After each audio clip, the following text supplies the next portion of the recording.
This is Radio Free Hillsdale 101.7 FM. I'm Nicole Seguiartau, and with me today is Alex Rosado, a political, cultural, and consumer freedom writer for Young Voices. How are you doing today, Alex? I'm doing all right. Thank you for having me on. Of course. In light of the recent death of Charlie Kirk, what was your main goal with this article? Well, first off, let me just say, let our Lord and Savior, Jesus Christ, protect and care for the soul of Charlie Kirk. And seeing a lot of these events that have transpired since Wednesday, September 10th, it's truly heartbreaking for many people in our generation specifically who Charlie had a special bond with TPUSA, a lot of his programming, a lot of event management, and just seeing that the overall environment and culture towards conservatives, still even in the wake of Donald Trump's election and now tenure in office the second time around, culture is very anti-conservative. A lot of institutions are paired against modern conservatism, especially among the youth. So all of that considered, especially with a lot of, I would say, political assassination attempts in recent memory as well. Think about Donald Trump's almost assassins twice last year getting away with that deed, about how Brett Kavanaugh, Supreme Court Justice, was almost murdered in his house. There's a lot of angst, there's a lot of anxiety, there's a lot of confusion that's going on in this young generation and in our modern environment. And it was truly something that I felt that it was potent to write about, to not only bring light about the issue, but to see how we can move forward from tragedy, because America is still a nation that is in its ascent. And we should rally around that and that vision as well. Absolutely. I think, as you mentioned, Gen Z has very much been impacted by this.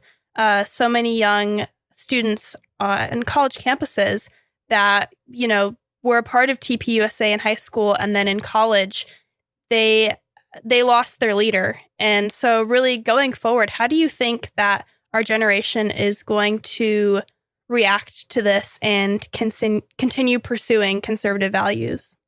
Well, I think in the aftermath of this tragedy, you're seeing some of those roots already starting to plant. Within the wake of this last week, you're seeing now that 54,000 TPUSA entities across high schools, across colleges in the nation, they now want to get active. They want to get involved in promoting these values. And it isn't necessarily just to have more conservative bastions within academic institutions. It's also just the promotion of a lifestyle of these values, these social mores that are seemingly lost among people in our generation. Because you're seeing a lot of social isolation among Gen Z. About 80% of Gen Z says that they've been lonely at least once in this past year, and 50% say that they feel it pretty regularly, always or often. You're also seeing that with civility, about 85% of Gen Zers say that civility is on the decline. Part of it is because they're facing discrimination against their college campuses, ideologically, online, and other places as well. You're also seeing that a lot of social media has partisan divides, and it's making schisms amongst the public, particularly with Discord. And you're seeing that this is a platform that is being used in mass shootings such as the Buffalo supermarket in 2022, the Perry, Iowa school shooting in 2024, and now you're seeing it here with the Charlie Kirk assassination. So there's a lot of malice, I would say, that resides within Gen Z, but we need to have that energy focused on something better. And those are the values that Charlie Kirk tried to promote up to his death. And it's these three. It's making sure that we have individual agency, that we don't have to be cast aside in a culture that might not respect us or doesn't incorporate us into that conversation. We have the power to change it ourselves, but only if we're willing to use that power for good. We have to have a religious refounding in this country, because America, as we know it, doesn't really have that much pull in terms of religiosity and Christianity. We need more of that. We need a moral order. We need to have somebody and something that we can look up to make ourselves better here on earth. And also, we just need to understand that sometimes government intervention isn't the solution. Freedom comes from a bottom-up approach, whether it be markets, whether it be speech, whether it be for general culture in service and words. I think that's what we're going to have to promote, and that's what Gen Z needs to champion in the future. So these permanent values that you are mentioning, religion, marriage, and family, they can be viewed as a national renewal, which is what you say in your article. Do you think that this is more powerful and that if this continues to grow, it can combat this woke mob that also is growing and is also bringing despair onto our country, like you mentioned, through social media, through violent acts such as assassinations. I think it speaks to the larger environment, whether it be media, whether it be academia, is that the values of wanting social stability, wanting social mobility, wanting to raise a family, wanting to get married, wanting to have good economic equality of opportunity, not of outcome, they've all been pushed into the quote unquote conservative camp of values. Well, truly, these are American values that most people, most rational, civil minded people would take a look and say, yes, I think the future of our country depends on what we do today. I think the future of this country depends on proactive thinking. I think the future of this country doesn't succeed when we're divided against one another in terms of whether or not it's acceptable to champion murder. I mean, you take a look exactly what happened even back in 2024 with Luigi Mangione and United Healthcare CEO, Brian Thompson. He was murdered on the street in cold blood. There was a poll that was published by Emerson in the days after that assassination, and 41% of Gen Z respondents that were aged 18 to 29 said that that was okay.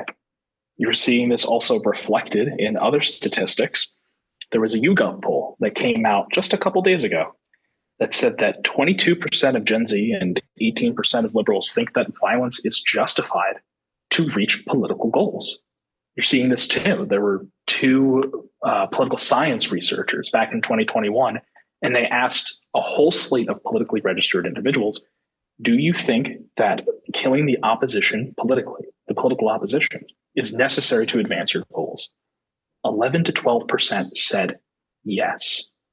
So this is what happens when you lose the empathy. What happens when you lose the commonality? What happens when you lose the shared civilizational values that are meant to provide a foundation? It leaves nothing in its place.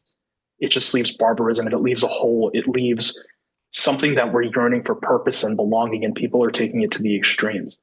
So you shouldn't have to go to that. You have to push not only just pro-family messaging, but pro-civilizational values, because really, what good does murder do in a society that is supposed to have common goals, morals, and objectives?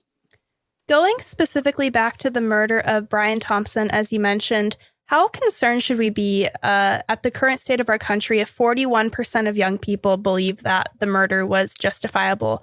I mean, as well as the other statistics that you brought up, it just seems rather alarming that this many people are justifying violence, especially in our country. Right. And this is also part of a larger conversation of how do you talk to people that won't listen?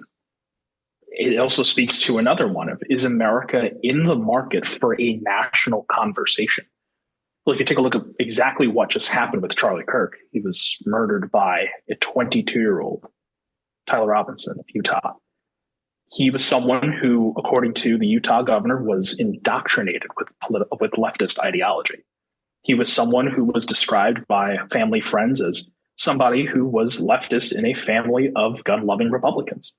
He was somebody that had so much distaste for the current system in our culture that he decided to take arms, quite literally himself, and try and forge what he thought was a solution to the problems. But really, that just made America so much more divided in the process. And I think this is something that speaks to Generation Z as a whole, because there was another poll that was taken saying that 48% of people that are 18 to 29 years old think that Kirk's assassination was just another incident in a string of all of these murders that are going on, in terms of all these mass shootings as well.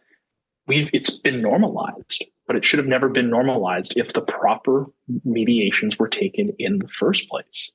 And that doesn't mean that, as you're seeing now with Pam Bondi, government crackdown on free speech. That's not the solution. Government intervention isn't needed in this case. It's going to be up to individuals who are looking out for the common good and the public interest, who are seeking justice within their immediate environments. For example, you're seeing now that there's a lot of vigils going on within the United States, absolutely beautiful vigils, but they're being trampled, they're being trespassed, they're being destroyed, and the attention is being taken off because rogue individuals think that they're doing some sort of civic justice by speaking out against, I guess, these vigils and these warnings. You're seeing it in places like the University of North Carolina, Wilmington. Actually had somebody send me up close photos of a Kirk memorial being demolished and painted over. And truly, it's heartbreaking to see that people in a generation have lost that common goal of, if there is a national tragedy, you don't have to agree with everything on it, but at least have enough respect and decency to honor it alongside them. So I think it's going to be one of those very much foundational building block moments where you have to start with that and look upwards, because you're going to have to persuade them somehow. And if you can't persuade them with logic, you have to persuade them with emotion. And truly the outpour of support, outpour of grace that you're seeing nationwide for Charlie Kirk, it's something to behold, and speaks more to the national moment as well. This is Radio Free Hillsdale 101.7 FM. I'm Nicole Seguirtau talking to Alex Rosado. Was Charlie's death, considering he was not a politician and that for the most part he was an average American using his rights protected in the Constitution to speak out and to have a conversation with other Americans, do you think, taking all that into consideration, that the rest of the country is having a wake-up call moment where they're realizing that people are being silenced who aren't even in political power? I would hope that this understanding is coming across to the rational, simple-minded Americans that exist and make up the masses of our country. The last non-politician who was assassinated giving a political speech was Martin Luther King Jr. back in 1968. And there's always these comparisons, especially today, that are being drawn, that 2025, 2024, it's just been a continuous 1968 moment of political, social, cultural instability. Economic outlook isn't looking good. We're getting entangled in other types of warfare overseas. And those comparisons have some merit to them. But I truly think that if we're going to pick a year that we need to exemplify, we need to choose 7076. And this is why. It's because free speech was part of the compromise that gave us the Constitution, to which we are talking today, the day of the signing of the Constitution, 250 years later. That only could have happened through debate, vigorous, energetic, and fictitious debate. Publius and Brutus with the Federalist Papers, Anti-Federalist Papers as well. Having the best ideas with merit, with traction, come to light so that way you can forge the best solutions from them as well. You take a look at some other polls, 60% of Gen Z respondents, they say that they want freedom of speech. They want to express their values without harassment. They want autonomy. They want to actually have the ability to not only have conviction within their beliefs again, but the ability to contribute to the larger zeitgeist that is suffering from the stifling of different perspectives. You're also seeing, too, now that, again, the national renewal happens to be religious. Gen Z is attending church at the highest rate of all generations. They want freedom from vice, and they want to believe in something.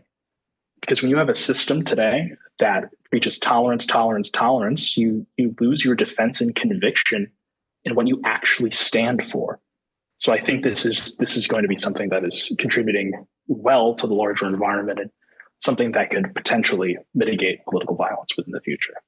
I think you mentioning civil discourse and the importance of debate is especially prevalent, considering that that's what Charlie did. He went around to college campuses and he would debate students, because originally the purpose of, universities and colleges was to have a debate with your colleagues. So moving forward, do you think that more organizations on both sides of the political spectrum will make an effort to continue going to college campuses and engaging in these conversations? Or do you think there's now more fear associated with that because of this assassination? This is something that you're going to see a lot of activists on both sides do. And just to even take a step back and look at TPUSA's mission, it wasn't just about mobilizing and energizing and making the next generation believe in something. This was an organization that built infrastructure, voter-wise, in terms of getting students interested and even reaching out to older folk as well. You saw this back in 2022 during the most recent midterm cycle, is that they raised about $140 million worth within the last 5 years. And they spent some of it on their midterms. They spent less than $1 million and actually 6 out of the 7 candidates that they backed won their races. Then you saw tens of millions of dollars get spent on aggressive get out the vote campaigns in states like Arizona and Wisconsin and Michigan that all ended up voting for Donald Trump because they understand that, yes, assassination culture isn't what's going to bring a new America and a bold America. Having these fringe minorities of the population who think that political violence is acceptable, they don't speak for the rest of us. They're not going to let them poison the well. Is that actual agency? Is that the ability to debate, that civic conversation, participation, and courageous dialogue? Those are the values that are ultimately going to persuade people, the ones that might be on the fence or are choosing to pick political sides. These are the things that are going to get people active. These are the things that are going to make people have faith. But most importantly, these are the things that people know that they can win on and preach. And I think that's why you're going to see a lot more folk, whether it be young, old, no matter your background, race, or creed, they're going to get involved. They're going to seek out these values, and they're going to need officials that they can look up to in the public eye that are going to champion this. So I think especially you're going to see on college campuses, even in public town squares, and basically everywhere else of all walks of life. You're going to get a lot more political activism. It's going to be channeled towards something great, not a grievance. This additional participation in free speech and pushing back against the narrative seems like a great way for Americans to continue ensuring that our First Amendment right is not infringed upon. Do you have any other specific advice for Americans who want to continue protecting the Constitution? I would truly just say, be involved. If you're a young student who's watching this or listening to it, rather, get involved in TPUSA. Get involved in College Republicans if you have it. Get involved in your Young Americans for Freedom chapter, because these are going to be the ones that not only are on the front lines, but are actually more attuned to local needs and other types of preferences than a lot of these national institutions that claim to know what you want and how to deal with your, I would say, situation. So by getting involved at the local level, you're going to understand politics in a brand new light. You're going to see how people treat you differently. You're going to see who respects you. You're going to see and develop a passion and penchant for a lot of these values that these organizations preach. And I think especially at the local level too, it's going to have the most immediate effect on those around you. How well you're able to have the capacity to build, the capacity to debate, the capacity to reach across the aisle and say, even though I disagree with your values and ideals, I will still defend you for it. I'll defend your right to say it, and I'll defend your right to believe it. Because I think that's the America that, especially in the wake of this national tragedy, that Charlie Kirk would want us to have, is that you don't have to agree on everything. Healthy discourse and emphasis on healthy is what makes democracies not only survive, but thrive 250 years and beyond. And I think if there is any testament to that experiment that has done the best job of cultivating prosperity and flourishing for all people, that is the United States of America. We owe it to Charlie Kirk, we owe it to ourselves, and we owe it to our nation to continue that message. So please get up, get out there, and get involved. I agree with you. I do think that the future is bright, especially with so many young people kind of, coming to terms with the world that we live in and what's going on in America. However, do you think that this assassination of Charlie Kirk is a sign of a deeper civic collapse in America and is something that the rest of the world should really pay attention to as well? I would say that there is a civility issue in terms of not the people themselves, but the institutions that govern over the people. And you're seeing this in three major sectors. You're seeing it first in Congress and some of these government agencies that claim to actually do something proactive for the people, but don't.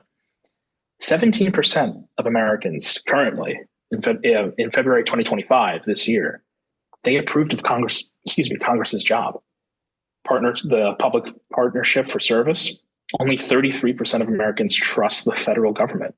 And also 7 out of 10 Americans just don't feel that Congress cares about ordinary people like them. And you want to know how that's the case? You take a look at what Senator Chuck Grassley said yesterday during one of the judiciary hearings. He said, all of those superstitions that you think about your government spying on you, well, guess what? They're true. Arctic Frost had bank record subpoenas, seeing that the previous administration's FBI targeted 92 GOP organizations, including Turning Point USA, in an anti-Trump probe to try and stop their influence, to try and get them from securing funding and auditing them for political purposes. So when you see this direct partisan polarization of some of these institutions, yes, it becomes hard to trust them. Yes, it becomes difficult to earn back their trust of the American people as well. And you're seeing that too with the legacy media, because it's dividing people. You had Jimmy Kimmel yesterday say that Trump mourning Charlie Kirk's death was like a 4-year-old mourning his goldfish. Are you kidding me? There was another ABC reporter yesterday who was drawn by the compassion of the notes that the shooter left his transgender boyfriend. That's the wrong narrative we're focusing on. We have to be united in terms of not what these top-down agendas fail to do, but what the American people themselves can do. And that is assuming a good faith within most of the people, which they do have, which they know not to believe everything that they're being told. Is that having conversations with their friends, their families, their peers, understanding their perspectives, and most importantly, just taking a fresh look at everything that's going around you, because you can't take it for granted, but you also have to make sure that you understand the current moment. These institutions have failed to do so, but that doesn't mean that we have to as well as a result. Thank you so much for your time today and all of the intelligent words that you've had to say about this issue. I very much appreciate you having me on. Thank you. Our guest has been Alex Rosado, and I'm Nicole Seguiartao on Radio Free Hillsdale 101.7 FM.